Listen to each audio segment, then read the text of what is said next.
ازيكم عاملين ايه؟ اهلا بيكم في الجزء الثاني من حلقات الكريدت كارد. لو انت لسه ما شفتش الجزء الاول يا ريت ترجع تشوفه الاول عشان تبقى فاهم احنا بنتكلم عن ايه. في الجزء الاول سريعا احنا اتكلمنا على ايه هي الكريدت كارد، بتطلع ازاي، الليميت بتاعها ده بيتحدد ازاي، او الحد الائتماني بتاعها البنك بيحدده لي بناء على ايه. كمان شفنا الخيارات المتاحة ان انت يكون بيتحول لك راتب او بيكون عندك وديعة بس. ورحنا للجزء اللي بعد كده اللي هو خاص بالكريدت كارد، السداد بتاعها بيتم ازاي وكشف الحساب بتاعها بيتم ازاي. هنا بقى في الفيديو ان شاء الله مع بعض هنشوف ازاي السيناريوهات اللي ممكن تحصل اللي تسبب مشاكل في الكريدت كارد.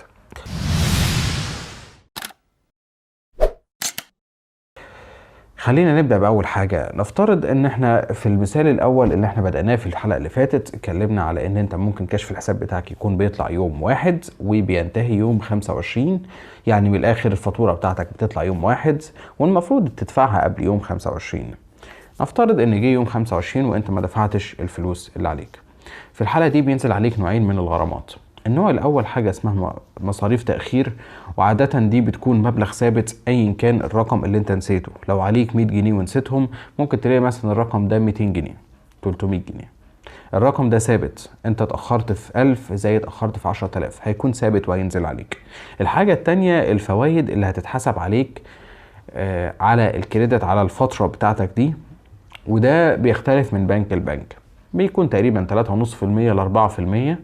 دي غرامة التأخير اللي ممكن تنزل عليك في حالة لو انت ما سددتش في الفترة المطلوب السداد فيها. يعني مثلا لو انت واخد 10000 وما سددتش قبل تاريخ 25، الغرامات المحتملة اللي ممكن تنزل عليك في الحالة دي لو ما سددتش خالص، انا افترض مثلا ان غرامة التأخير 200 جنيه وعندك كمان 450 جنيه مثلا او 400 جنيه اللي هي الفوائد اللي احنا قلنا عليها.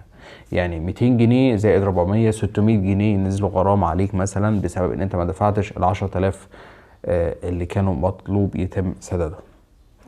دي نقطة. النقطة التانية، نصيحة لو انت جبت فيزا مشتريات ما تحاولش ابدا ابدا تستخدمها في كاش ابدا. هي اسمها فيزا مشتريات مش مصممة للكاش. هي هتسمح لك ان انت تسحب منها كاش، بس في الحقيقة انت لو سحبت منها كاش خليني اقول لك اللي بيحصل. اولا انت مطلوب منك اولا انت سحبت منها كاش ورحت خدت الكاش ده اشتريت بيه اي حاجة.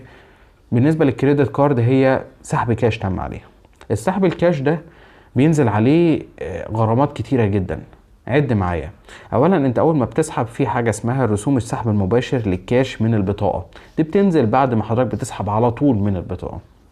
ثانيا لو انت عملت الحركة دي بتبقى مضطر ان انت تسدد كل مديونية البطاقة في فترة السداد عشان تقدر توقف الفوائد بتاعة الكاش. بمعنى مثلا انت النهاردة عندك الليمت 10000، سحبت 5000 كاش وعندك 5000 مشتريات.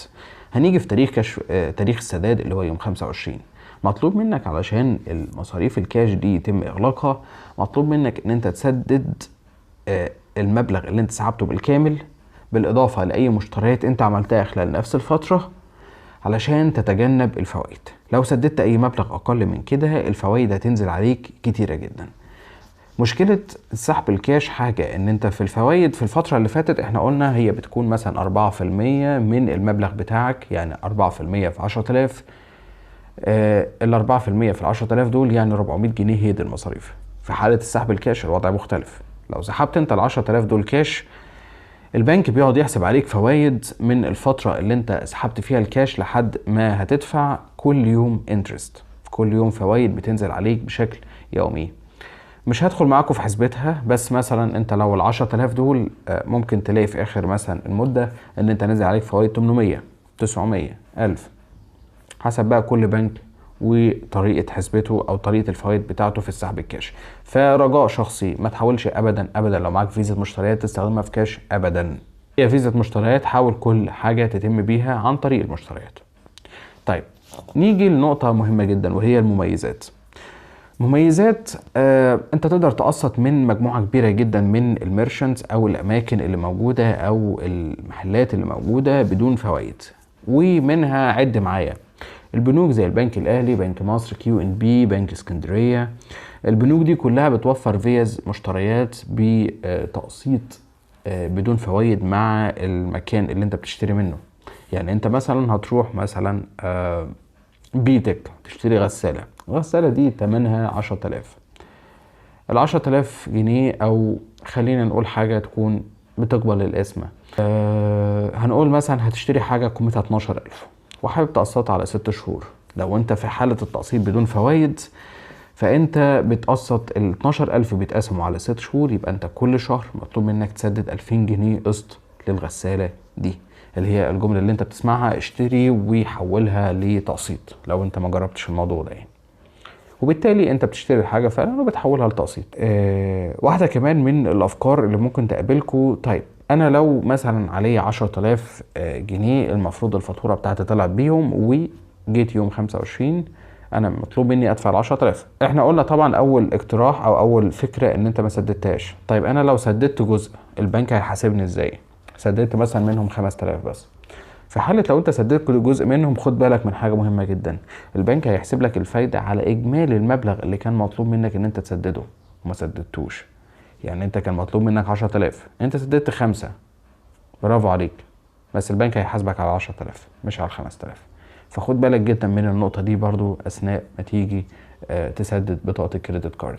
انا مش بحب اطول عليكم. لو انتوا عندكم اي اسئلة تانية جت في بالكم ممكن تسألوها لي في الكومنتات. حاجة بس أخيرة ممكن تكون مهمة، وهي إن أنتوا البطاقات دي بتفرق من بنك لبنك في إنها بتدي لك ممكن استرداد نقد مثلا على مشترياتك بقيمة 1%. يعني لما تعمل مثلا مشتريات ب10,000 تدي لك هي 100 جنيه كاش باك، ترجع أنت تستخدم الكاش باك ده في مشتريات تانية، أو ينزل معاك على البطاقة كرصيد ويتخصم من المديونية بتاعتك، أو تدي لك نقاط. النقاط دي برضو مثلا زي نقاط تشتري بيها من كارفور، وهكذا.